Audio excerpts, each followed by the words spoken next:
도시 주방형 정비 기본계획 이번에 목표는 규제 완화라고 말씀드렸고요. 사업비 분담금의 부담이 크기 때문에 재건축 재개발이 안 일어나는 겁니다. 지금 재건축 재개발이 일어나지 않는 동네에 어떻게 사업을 일어나게끔 푸시할 수 있을까?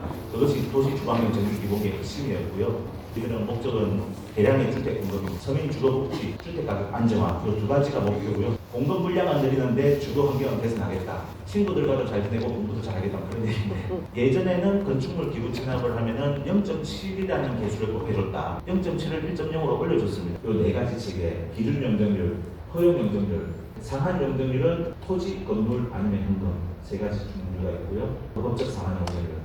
시장에서 이제 공짜라고 생각하는 용적률은 허용 용적률까지입니다. 왜냐하면 기부 체납을 했기 때문에. 허용 용적률은 기부 체납 없이 가져갈 수 있는 항목이죠. 예전에는 6가지 항목이었는데 12가지 항목으로 항목수를 2배로 늘렸을 그냥 항목이 늘어났다. 그래서 취사 선택할 수 있는 폭이 늘어났다. 근데 이번에 아주 파격적으로 친환경 정비사업에서 기부 체납 없이 상한 용적률을 가져갈 수 있는 최초입니다. 친환경에 대해서는 아주 특별히 허용 용적률에 넣을 수도 있고 상한 용적률에 넣을 수도 있다. 기부 체납보다는 훨씬 안 합니다. 돈은 좀 들겠지만 그만큼 뭐 전기세라도 들어야 되고 그게 상한 용적률에 넣을 경우에는 토지 가격이 싼 동네일수록 좀 더 많이 드립니다. 이 허용 용적률에다가 사업성 보전 개수를 꼭 해주는 겁니다. 그런데 사업성 보전 개수가 2.0이 되면 허용 용적률 총량이 20%에서 40%로 늘어나죠. 허용 용적률까지가 뭐다? 기부 체납 없이 가져갈 수 있는 시장에서 인식하는 공짜로 가져갈 수 있는 용적률. 상한 용적률도 따라서 20% 올라가요. 270이 되죠.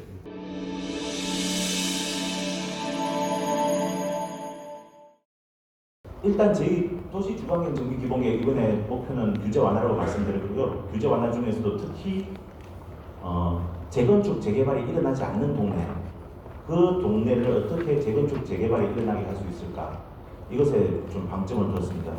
재건축 재개발이 일어나지 않는 이유는 뻔합니다. 뻔하고 지금 활발하게 일어나는 동네는 강남 4구, 강남 서초, 송파, 강동, 그리고 양천구 목동, 그리고 용산, 성동, 광진 이 정도 쉽게 말해 비싼 동네입니다. 비싼 동네는 사업성이 있죠. 재건축 재개발은 제가 더바우트로 계산을 해보니까 땅은 어차피 조합원분들이 기존에 가지고 계신 거니까 토지 비용은 안 들어요. 국민평형이라고 부르는 전용 84제곱미터 한 채를 짓는데 주차장 설치 비용 그리고 뭐 각종 세금, 부담금, 설계비, 용역비 다 합하면 한 5억 정도 드는 것 같아요. 어바우트로 제가 대략 봤을 때. 제작비는 국민평형 한 채에 5억이 드는데 이 5억이 드는 제작비를 강남에서는 분양을 하면 20억이 넘어 나오죠. 여의도는 분상제가 안 걸리니까 35억 막 이렇게 나오더라고요. 추정한 가격이. 근데 노원구청은 은행 사거리 주변 빼고는 10억이 안 나오죠. 10억이 안 나오니까 쉽게 말해 사업성이 없는 겁니다. 전용 84제곱미터 한 채를 제작하는 데 드는 비용은 강남이나 강북이나 시방이나 똑같죠. 내가 굉장히 마감재를 고급화하지 않는다면 똑같은데 이제 분양 수익이 안 나오니까 내 분담금으로 이제 메꿔야 되는 거죠, 사업비를. 그래서 사업비 분담금의 부담이 크기 때문에 재건축 재개발이 안 일어나는 겁니다. 그래서 이제 그런 문제를 지금 재건축 재개발이 일어나지 않는 동네에 어떻게 사업을 일어나게끔 푸시할 수 있을까? 그것이 도시 주방형 정비 기본계획 핵심이었고요. 물론 당연히 저희들은 목적은 대량의 주택 공급입니다. 대량의 주택 공급을 해서 서민 주거복지 그리고 주택가격 안정화 이 두 가지가 목표고요. 그다음에 두 번째 그렇다고 해서 그냥 열악한 환경으로 들어가면 안 되겠죠. 그래서 좀 어려운 말입니다. 공급 물량은 늘리는데 주거 환경은 개선하겠다. 그런 거죠. 친구들과도 잘 지내고 공부도 잘하겠다 그런 얘기인데 하여튼 저희들의 목표는 그렇게 이제 좋게 잡았습니다. 이제 현실적인 얘기로 들어가서 이제 그럼 무엇이 완화되는가 설명을 드리겠습니다. 우리 1종 일반 주거지역에서 2종 일반 주거지역으로 변환하면 공공기여율이 15%였습니다. 앞전까지는. 그래서 2종 7층이 있죠. 2종 7층으로 가려면 10%, 높이 완화가 없는 그냥 2종 일반으로 가려면 15% 공공기여를 했어야겠죠. 쉽게 말해서 내 땅이 100평이면 15평을 기부 체납해야 됩니다. 근데 요번에 저희들은 이제 원래 안 그래도 1종이 사업성이 별로 없죠. 그래서 저희들은 이제 이번에 공공기여율을 오른쪽 표에 보시면 10%로 5% 낮췄습니다. 그 다음에 3종에서 준주거, 노원구 주민분들이 가장 관심이 많으실 것 같고요. 3종에서 준주거 갈 때 공공기여 비율을 예전에는 15%였는데 이번에는 10%로 낮췄습니다. 그래서 좀 더 부담 없이 용도지역 상향을 추진할 수 있게 됐습니다. 다음에 조금 좀 기술적인 얘기인데요. 쉽게 말씀드리면 건축물 기부 체납을 할 때 건축물 종류별로 그 용적률 인센티브를 다르게 줬습니다. 다르게 줬는데 쉽게 얘기 드리면 예전에는 건축물 기부 체납을 하면은 0.7이라는 개수를 꼭 해줬다. 그래서 쉽게 말해서 뭐 일정 양을 기부 체납, 똑같은 양을 기부 체납하면은 용적률 인센티브가 7%였다. 그런데 이번에는 100가지 용도에 대해서는 0.7을 1.0으로 올려줬습니다. 그래서 이 용도를 기부 체납하게 되면 용적률 인센티브 7% 받던 것이 10% 받을 수 있게끔 올라갔습니다. 이 용도는 모든 시설을 포함하지는 않습니다. 노인 고령 시대에 대비한 노인 관련 시설, 그리고 저출산에 대비한 육아 쪽 그리고 사회약자, 장애인 이런 사회약자 쪽이고요. 그리고 임대주택은 무조건 1.0입니다. 서울시는 임대주택을 가장 반영하기 때문에 임대주택을 기부 체납하시면 가장 많은 용적률 인센티브를 받으실 수 있습니다. 그러면 그 용도는 지역별로 조금씩 다를 수가 있어요. 예를 들어서 노원에서는 아니지만 여의도에서는 금융 지원 시설이 그 인센티브를 더 많이 주는 시설이 될 수도 있습니다. 지역별로 조금씩은 다를 수 있지만 공통사항은 임대주택, 노인시설, 그 저출산 관련된 그 베이비들 케어하는 시설, 그리고 사회약자를 돌보는 시설, 이 정도는 공통적으로 다른 시설보다 다른 시설이 7을 주면 이 시설들은 10을 준다. 그래서 좀 똑같은 기부차한 양이라도 좀 더 많은 용적률 인센티브를 받아가실 수 있습니다. 예전에는 싹 다 0.7이었습니다. 그다음에 좀 관심이 많으실 것 같아요. 저희가 3월 27일도 이 내용을 발표를 했습니다. 3월 27일도 발표를 했는데 용적률 체계에 대해서 좀 간단히 말씀을 드리면 용적률 체계는 4가지만 기억하시면 됩니다. 기준 용적률은 내가 아무것도 안 해도 주는 용적률입니다. 그러니까 나 아무것도 안 해도 기준 용적률을 가져갈 수 있어요. 3종 주거지역 기준으로 말씀드리면 210%입니다. 210%. 그리고 그 다음에 허용 용적률이라는 게 있는데요. 허용 용적률은 관에서 권장하는 인센티브 행위를 할 경우에 제공되는 용적률입니다. 획득하기 어렵지 않아요. 그냥 친환경, 담장 건물비, 공공보행 통로 조성, 열린 단지, 인텔리전스 빌딩 이런 것들. 허용 용적률 인센티브까지를 시장에서는 사실은 공짜 용적률로 생각하고 있습니다. 왜냐하면 기부 체납이 아니거든요. 내 단지에 공공보행통로 설치해서 다른 사람들이 드나들면은 어때요? 저희 단지도 공공보행통로 설치 안 했지만 그냥 외부인들 들락날락 합니다. 네, 그래서 허용 용적률까지는 재산권을 내놓지 않고 가져가는 용적률이다. 그래서 시장에서는 여기까지를 쉽게 도달할 수 있는 용적률로 봅니다. 그 다음에 세 번째 용적률이 상한 용적률인데요. 상한 용적률부터 좀 잔인하죠. 다 필요 없고 땅이나 건물이나 현금을 내놓으시면 드리겠습니다. 이게 상한 용적률이에요. 상한 용적률부터가 아프죠. 이제 도달하려면. 3종 일반 주거지역 같으면 이제 허용이 230, 기준이 210, 허용이 230, 상한은 250. 내가 토지나 건물이나 현금을 기부 체납하고 할 수 있는 게 250%까지. 그러면 300%까지 가는데 어떻게 갑니까? 상한 중에서도 좀 고약한 법적 상한 용적률이라는 게 있는데요. 이것은 법에서 정한 겁니다. 법에서 정한 거라서 3중에서 300%까지 가려면 일반적인 기부 체납으로 갈 수 있는 맥시멈은 250입니다. 250이고 거기서 더 가고 싶으면은 용적률은 더 드릴 테니까 절반은 임대주택으로 제공하세요. 이게 이제 그 법적 상한 용적률이죠. 맥시멈 300%까지 갈 수 있어요. 그래서 250에서 300% 구간까지는 일반 기부 체납은 필요 없고 임대주택을 절반에 놓으셔야 됩니다. 그래서 이 4가지 체계, 기준 용적률, 아무것도 안 해도 나오는 용적률, 허용 용적률, 관에서 권장하는 행위를 하면 나오는 용적률, 하지만 기부 체납은 아니에요. 그런데 상한 용적률은 기부 체납은 뭐냐 하면은 토지, 건물, 아니면 현금 3가지 종류가 있고요. 그 다음에 이제 마지막으로 법적 상한 용적률. 당신이 더 가고 싶으면 내가 용적률을 더 드릴 테니까 내가 드린 용적률의 절반은 임대주택으로 조성하십시오. 이것이 이제 용적률 체계가 되겠습니다. 시장에서 이제 공짜라고 생각하는 용적률은 허용 용적률까지입니다. 왜냐하면 기부 체납이 없기 때문에. 그래서 허용 용적률이 공짜인데요. 이 표를 보시면 기존에는 이종 일반 주거 지역의 허용이 200%였어요. 200%. 그런데 이제 이번에 저희가 바꾸면서 210%로 늘었습니다. 허용 용적률이. 그래서 기부 체납 없이 가져갈 수 있는 용적률이 10%더 늘어났다라고 생각하시면 되겠습니다. 네. 그것이 이제 저희들 이번에 허용 용적률 인센티브 완화량의 핵심입니다. 2종에서 10%더 늘어났다. 네. 다음에 노원은 없습니다만 옆에 도봉은 있죠. 창동역 일대라든가 이런 게 있는데 저희가 이제 용도지역 상향에 대한 인센티브를 좀 종합적으로 정리한 표가 되겠습니다. 그냥 첫 번째 위에 표가 용도지역 변경이 없는 경우가 되겠고요. 예전보다 뭐가 좋아졌냐? 1종 일반 주거지역에서는 용적률 맥시멈이 150에서 200으로 50% 올라갔습니다. 올라갔고 2종 일반 주거지역에서는 내가 기부 체납하지 않고 가져갈 수 있는 용적률이 허용 용적률이 총량이 200에서 210으로 10%더 늘어났다는 거. 그리고 중공업 지역에서는 주택은 내가 아무리 해도 250%밖에 지을 수 없었죠. 나머지는 뒤집어로 메꾸면 200까지 갈 수 있죠. 근데 여기서 이제 주택을 지을 수 있다. 단 이 경우는 법적 상한 용적률이기 때문에 250에서 300 사이 총 150%가 되죠. 총량이. 절반은 임대주택 제공하셔야 된다는 얘기겠습니다.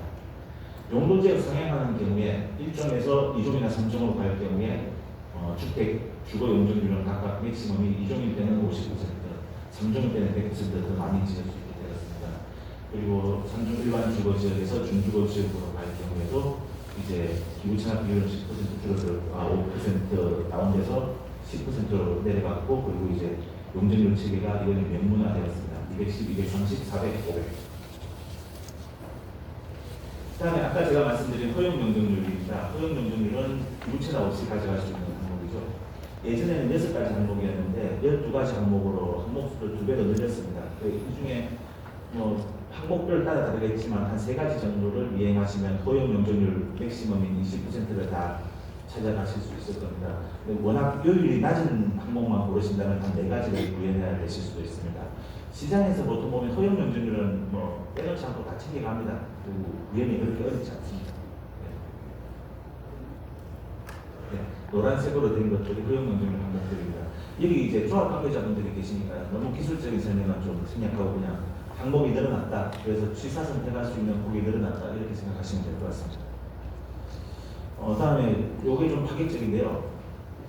저희들 상한 용적률은 아까 기부 체납을 해야만 갈 수 있다. 토지, 건물, 현금 3가지만 가능하다 말씀드렸고요. 근데 이번에 아주 파격적으로 친환경은 내가 기부 체납이 아니죠. 네. 친환경은 기부 체납이 아니지만 친환경 행위를 하면은 선택해서 적용하실 수 있습니다. 나 상한 용적률에 태워주세요. 그러니까 정비사업에서 기부 체납 없이 상한 용적률을 가져갈 수 있는 최초입니다. 나머지는 안 되고 친환경만 됩니다. 그래서 나는 그렇게까지 하고 싶지 않으나 그냥 허용 용적률에 태워주세요.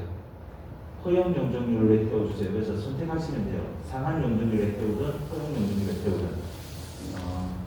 이게 무슨 의미가 있냐면 내가 나머지 우수 디자인, 장수명 주택, 강제 안전, 지역 특화 이런 걸로 20%를 다 메꿨어요. 허용 용적률. 허용 용적률의 총량은 20%입니다. 다 메꾸고 나서 내가 제로 에너지 빌딩 한번 해볼까?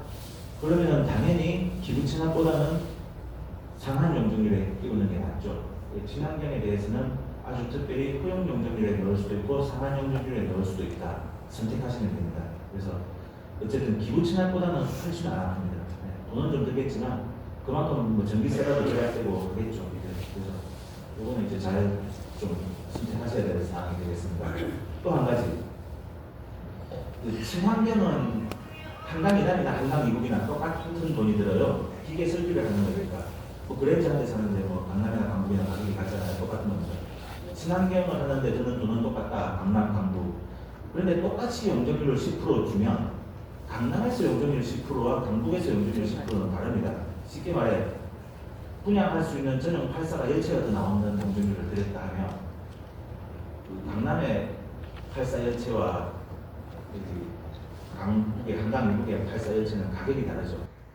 드린 돈은 똑같은데 똑같은 용적률을 주면 수익성은 한강 이남이 훨씬 좋다는 거죠. 분양 수익이 다르니까. 그래서 친환경을 상한 용적률에 넣을 경우, 허용 용적률은 아닙니다. 상한 용적률에 넣을 경우에는 토지 가격이 싼 동네일수록 좀 더 많이 드립니다. 그래서 내 토지 가격이 서울시 평균보다 절반이야. 절반이면 2배 드립니다. 네, 그래서 강남은 불쌍하죠.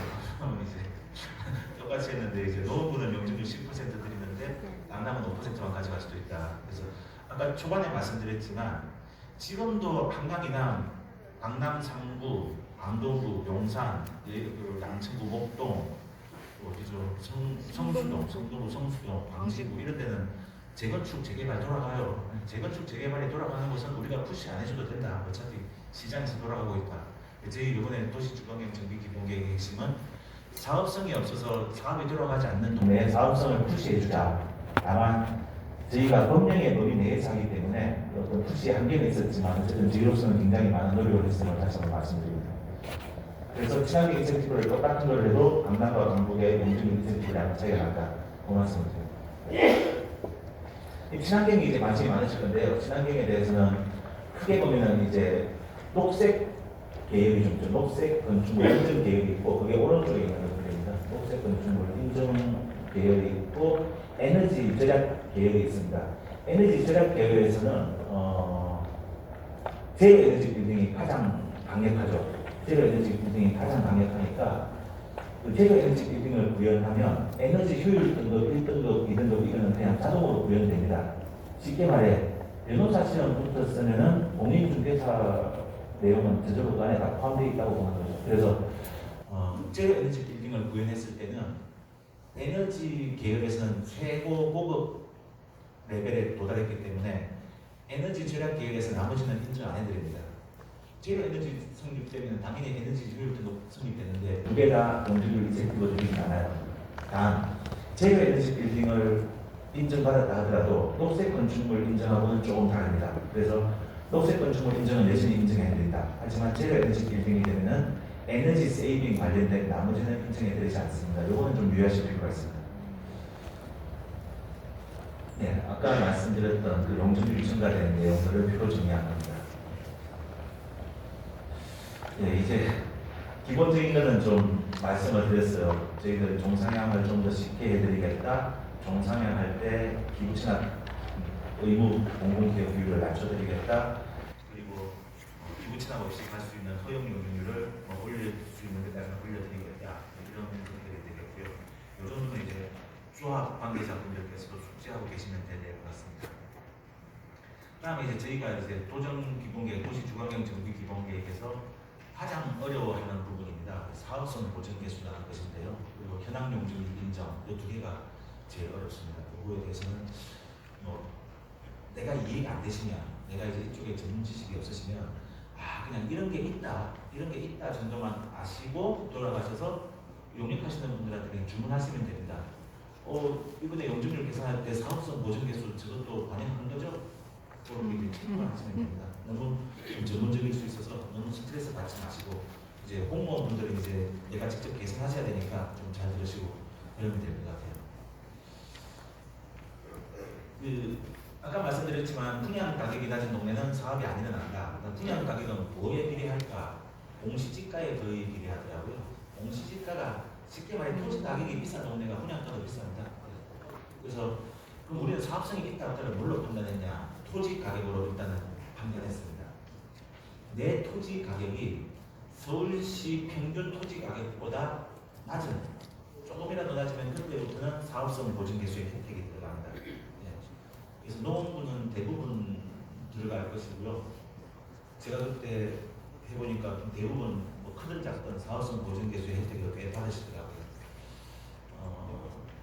이 그림을 이해하셔야 됩니다. 아까 말씀드렸지만 허용 용적률까지가 이제 기부 체납 없이 갈 수 있는 용적률이에요.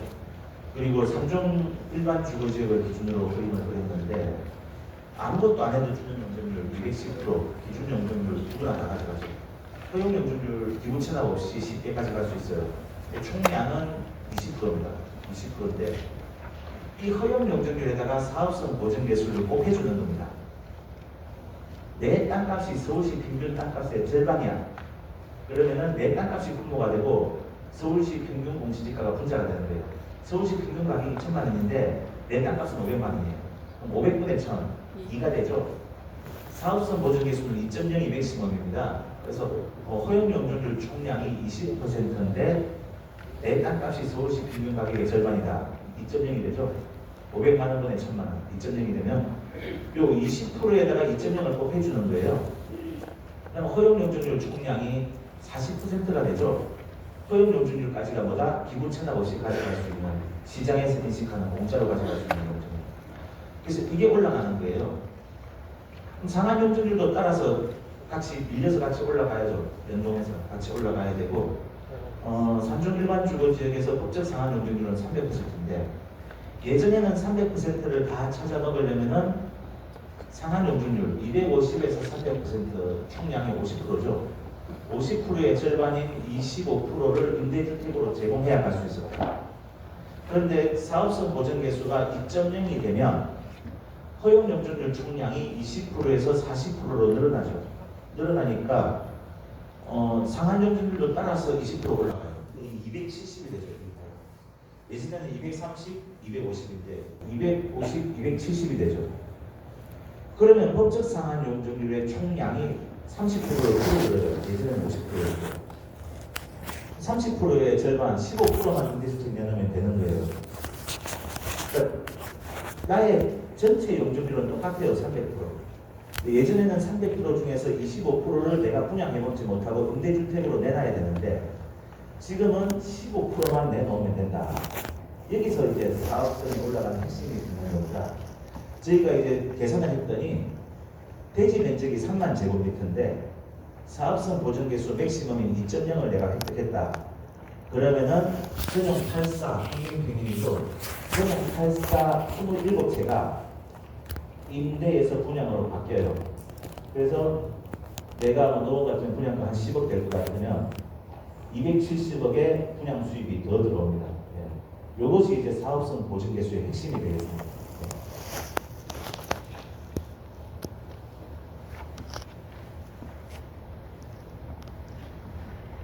일단 재건축 위주로 설명드리겠습니다. 그래서 사업성 보증 개수는